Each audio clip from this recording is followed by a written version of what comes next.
जय हिंद दोस्तों, वंदे मातरम।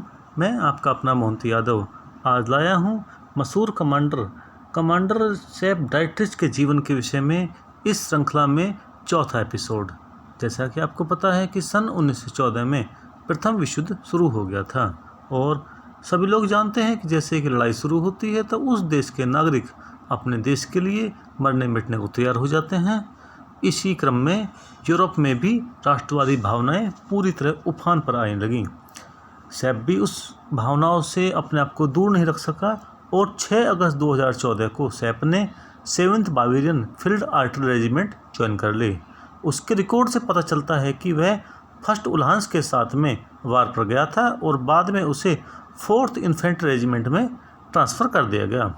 अक्टूबर 1914 में सैप वेस्टर्न फ्रंट पर 6th Bavarian reserve artillery regiment के साथ था, जो कि 6th बावेरियन रिजर्व डिवीज़न का हिस्सा थी। अक्टूबर के मध्य में वॉन मोल्टके की सेना के मारने से खदेड़े जाने और उसके आइने रिवर तक पीछे हटने के चलते दोनों फ्रंट पर जर्मनी को एक साथ युद्ध में लड़ना पड़ रहा था, जिसे रेस टू द सी कहा जाता है। इस युद्ध में जर्मन फोर्सेस दुश्मन देशों की सेनाओं के आउटर फ्लैंक्स को समाप्त करने की कोशिश कर रही थी।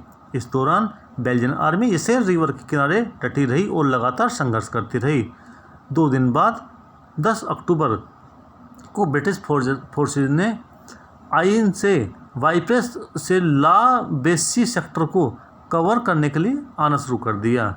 इस सेक्टर के दक्षिण की जिम्मेदारी फ्रेंच फोर्सेज की थी।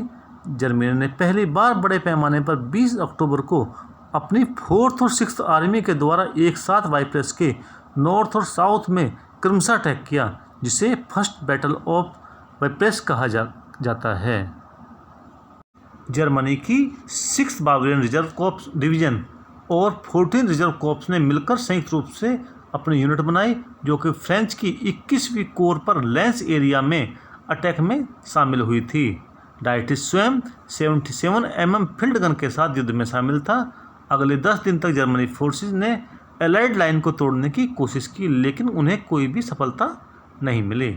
27 अक्टूबर को जर्मनी ने अपने फोर्सेज को वाइप्रेस के आसपास ही कंसंट्रेट करने का प्लान बनाया और अपने क्राउन प्रिंस रूपर्ट्स को नॉर्थ की तरफ अपनी हैवी आर्टिलरी के साथ मूव करने के लिए कहा। जर्मनी ने अपने नए प्लान के तहत सेंट वाइवेस गैलवेट पर अटैक करने का प्लान बनाया। इस सेक्टर पर अटैक करने के लिए उन्होंने 4 कैवलरी कॉर्प्स को शामिल किया। इन कैवलरी कॉर्प्स के अलावा 6 डिवीज़न भी शामिल किए गए, जिसके कमांडर ग्रुपेन वेन फेबेक थे। कमांडर के नाम पर ही इस फोर्स का नाम ग्रुपे वेन फेबेक रखा गया। इस प्लान का मुख्य विचार वाइप्रेस फ्रंट पर दुश्मन के ऊपर भारी सुपरियरिटी हासिल करना था। 6th बावेरियन रिजर्व डिवीज़न इस ग्रुप के लिए मार्क की गई, जिसने 26 अक्टूबर को अपनी नॉर्थ की तरफ मूवमेंट शुरू कर दी। इस डिवीज़न को 1st कैवलरी कॉर्प्स और 27 रिजर्व कॉर्प्स के साथ गैलवेट पर अटैक करने का आदेश दिया गया। 6th बावेरियन आर्मी और ब्रिटिश फर्स्ट गार्ड्स ब्रिगेड के बीच भीषण लड़ाई हुई। 6th बावेरियन आर्मी ने बहुत ज़्यादा कैजुअलिटी खाई, लेकिन वह कुछ इलाकों को जीतने में कामयाब रही। अंत में डिवीज़न को मेनिन एरिया में प्लेस किया गया, जबकि वन फेबेक डिवीज़न अगले 2 दिन तक फॉरवर्ड एरिया में लड़ाई में शामिल रही, जिसमें दुश्मन की और उसकी दोनों की भारी कैजुअलिटी हुई। अंत में 31 अक्टूबर की दोपहर तक गैलवेट को फाइनली कैप्चर कर लिया गया, जो कि वेन फेबेक डिवीज़न की एक महत्वपूर्ण विजय थी। लेकिन कुछ ही घंटों के बाद में वॉरचेस्टर फोर्सेज के द्वारा वापस उसे जर्मन फोर्सेज से छीन लिया गया और इस लड़ाई को इतिहास में एक क्लासिक लड़ाई के रूप में जाना जाता है। अपनी भारी कैजुअलिटी को देखते हुए जर्मन फोर्सेज ने अपने प्लान में कुछ परिवर्तन किया और उन्होंने अपना प्लान को डे अटैक से नाइट अटैक पर शिफ्ट कर दिया। नाइट अटैक का यह plan 6th Bavarian reserve division के द्वारा 1 नवंबर की आधी रात को वाइप्रेस के दक्षिण में विटसेट इलाके पर अटैक करके पहली बार इस्तेमाल किया गया। इस अटैक में 400 लोगों को शामिल किया गया और लगभग इतने ही लोगों को गांव को घेरा डाल के खदेड़ा गया। अगले कुछ घंटों तक काउंटर अटैक की कार्रवाई भी दूसरी फोर्सेज के द्वारा की गई, लेकिन कोई बड़ी सफलता हासिल नहीं हुई। अगले दिन सुबह 8 बजे ब्रिटिश फोर्सेज ने 32वीं फ्रेंच डिवीज़न की शेप में आकर अलाइड फोर्सेज को मजबूती दी और फ्रेंच फोर्सेज ने बावेरियंस को कुछ समय में ही उस इलाके से बाहर निकाल दिया, लेकिन बावेरियंस ने शाम तक उस इलाके में दोबारा कब्जा कर लिया,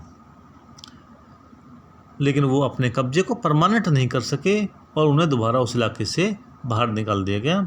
2 नवंबर को बावेरियंस ने कुछ अन्य डिवीजन्स के एलिमेंट्स के साथ मिलकर दोबारा अटैक किया और फाइनली विटसेट पर कब्जा किया, लेकिन वो यहाँ से आगे नहीं बढ़ सके क्योंकि एलाइड फोर्सेज की लाइन बहुत ही ज़्यादा मजबूत थी। जर्मन्स ने अपने आप को रिन्फोर्स करना शुरू किया, लेकिन पूरे फ्रंट पे उन्होंने अपना कंटिन्यू अटैक जारी रखा ताकि एलाइड फोर्सेज अपनी कंडीशंस को, अपनी पोजीशंस को ज़्यादा मजबूत ना कर सके। जर्मन अटैक्स को मुख्य रूप से वाइप्रेस के प्रमुख क्षेत्रों में ही कंसंट्रेट किया गया ताकि निश्चित सफलताएं पाई जा सके, लेकिन वाइप्रेस इलाके में जर्मन्स बहुत ज़्यादा सफलता नहीं पा सके और कुछ ही समय में पश्चिमी फ्रंट पर भी ट्रेंच वारफेयर शुरू हो गया, जो कि अगले 3 साल तक उस इलाके में चलता रहा। ट्रेंच वारफेयर में फोर्सेज छोटे हथियारों की सहायता से ट्रेंच के अंदर से आमने सामने की लड़ाई लड़ती हैं, जो कि नॉर्मली फिल्मों में दिखाया जाता है। ट्रेंच वारफेयर में नॉर्मली राइफल्स का इस्तेमाल या छोटे हथियारों का इस्तेमाल किया जाता है। दोस्तों, इसी के साथ आज का एपिसोड समाप्त होता है।